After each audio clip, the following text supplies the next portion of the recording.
Well, you were surprised as I am, as I was, that we suddenly had a holiday tomorrow, St. Bridget's Day. Now, the big holiday that we had was St. Patrick's Day, celebrated all over the world and in every town and village in this country. Uh, so, because there's more St. Patrick churches here, there, than yonder, and then we might see a bit of for St. Bridget because she was known, mind you, throughout the world, and she was followed. But it's a good thing to see now that we have a holiday for St. Bridget. That this government that would not be renowned as being mm, pro-Catholic and all the rest of it, it's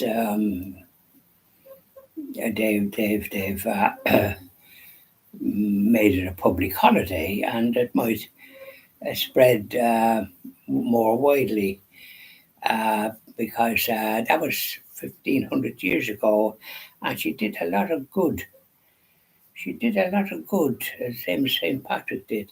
She was nearly next to him. She looked after the poor and all the rest of it, and I think she was from a well-to-do kind of noble family at the time. But she was a great saint, Saint Bridget. And other countries have Saint Bridget's because they followed her reputation spread. So let's hope that it will spread again. Now,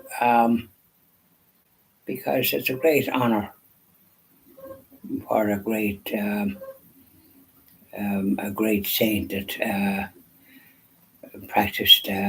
practiced and did great good during her life on this earth, and for the advancement of the Catholic faith, and it took root in this country because we had missioners those times sent all over the world, the known world, and they're the martyrs for the faith.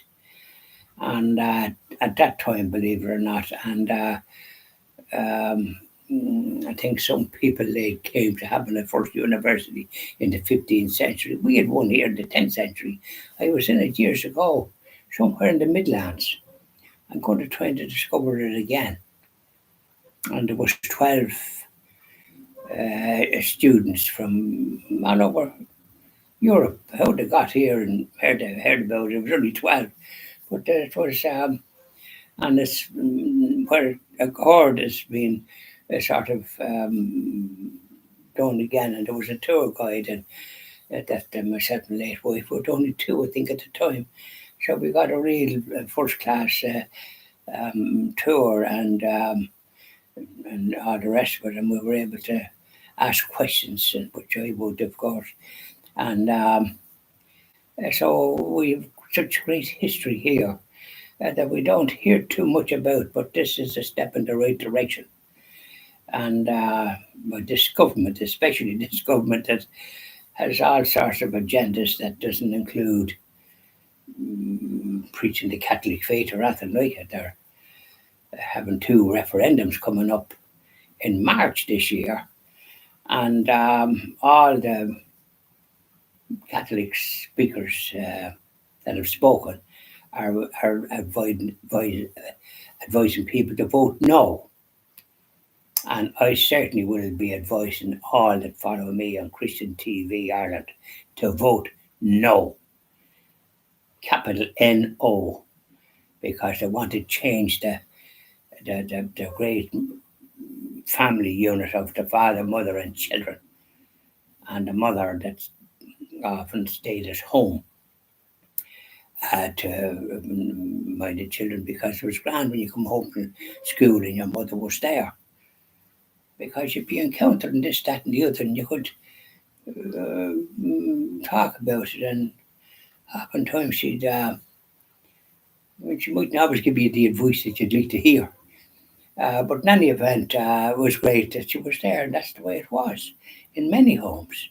And some in the civil service, when ladies were getting married, they had to leave the civil service, but then a lot of them come back afterwards. But part of the reason for that, although I was reading an article by journalist and lady journalist, and she mentioned like that it was kind of an infringement on their secure of employment. But part of the reason for it was they got a dowry and it helped to buy the house that they were going to live in.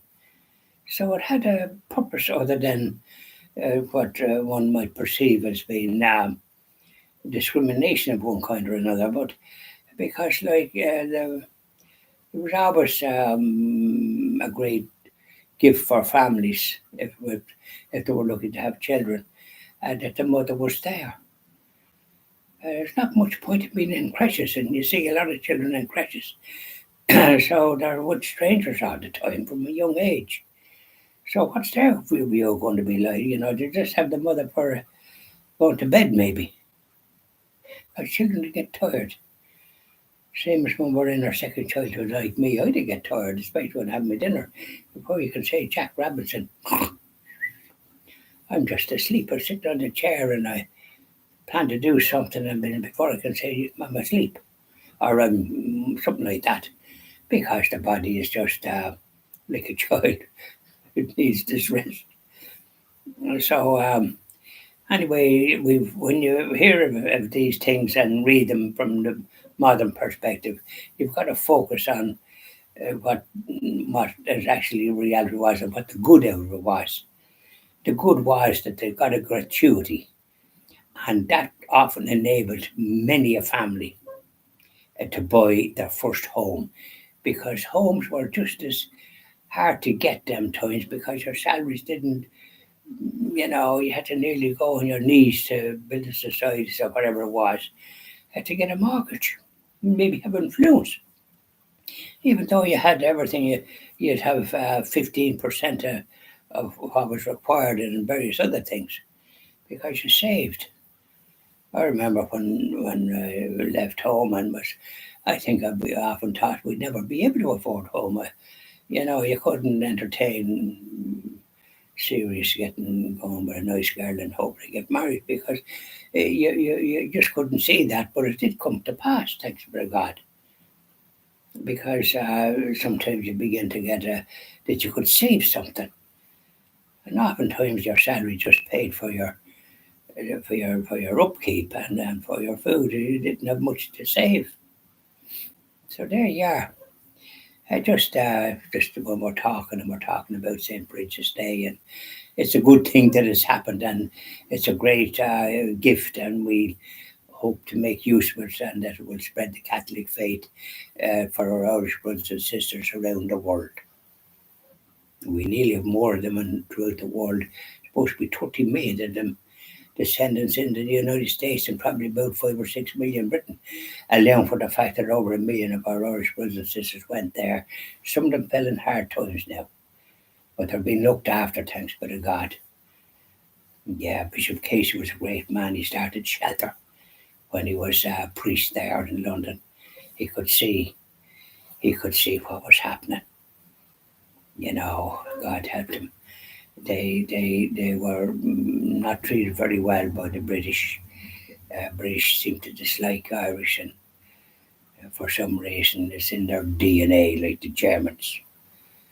And so they were discriminated against, and often taught company in pubs and that's not the place to do it. You've got to shoulder on and put up with it and pray for them that do such things. That's the great cure. So there we are, just the fellow says having a little yap. It's good to talk. So enjoy the rest of your evening, and thank you for following me and for those subscribers that are coming forward. You're most welcome, and I hope what we have to say is helpful wherever you happen to be, wherever in this country or whatever other country you're in, and that you're able to get by without practice your Catholic faith without any hindrance from any quarter. And if you're married, and I hope your spouse is a practicing Catholic, because if that's not the case, you can encounter difficulties. Bye now, enjoy the rest of your evening, and see you in the morning. for the usual prayer time, etc.